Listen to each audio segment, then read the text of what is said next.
Well, Dion, maybe if you're going to stick around, you'd like to hear about Jagged Worlds Colliding. It's from the book Reclaiming Indigenous Voices, and it's by Leroy Little Bear. So the focus of this one is on worldviews, and specifically the values and differences between Western and Indigenous worldview.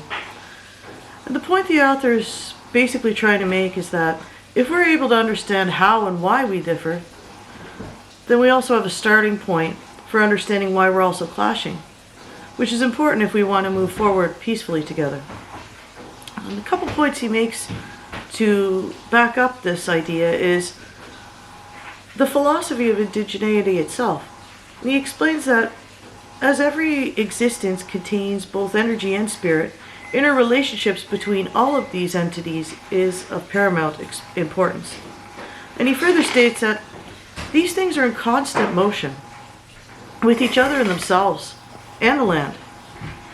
And in order to understand these patterns, we often look at the whole, not the individual. This often leads to an interpretation of time that is cyclic and not linear.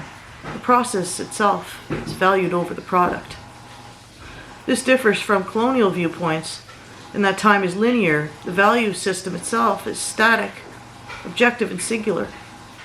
Time begins and flows in a linear progression, and the manifestation of singularity presents in concepts such as one true God or one true answer.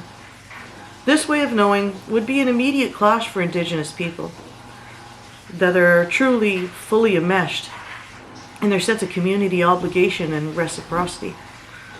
So there's some real differences here. Another point he makes is about values and customs, and he gets into the specific aspect of wholeness and totality. The value of wholeness speaks to the totality of creation, the group over the individual, the forest over the trees. And these values are at times reflected not just in the immediate, but extended families or even tribes, making an entire web of relations. The idea of wholeness isn't just about the people, but it's also about the position of balance, harmony, and strength that comes with fulfillment of these core values of the group.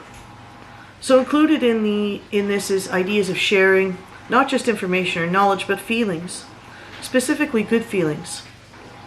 So if you contrast that with Western cultures that tend to be very individual-based, maybe with a reduced responsibility to community, but also focus more on the negative aspects, for instance, the responsibility to do what's right or expected in the law of society or go to jail.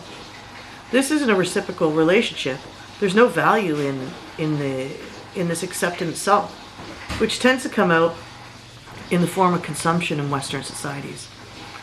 I do have a critique of this chapter, and it has to do with a judgment he made on page 84 in reference to criminality and behavior.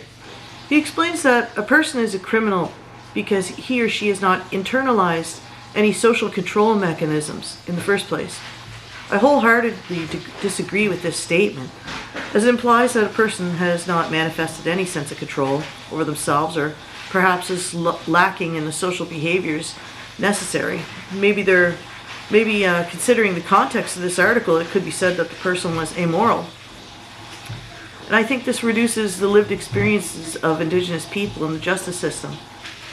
Not only are many of these people not guilty, but coming from the mother of a former inmate, I would venture to say that a good portion of these people have manifested wholeness and have displayed it many times in many different methods of resilience.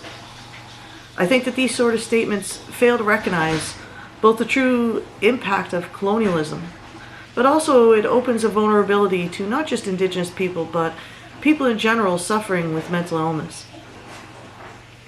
And that's about all I have for you this week, Dion.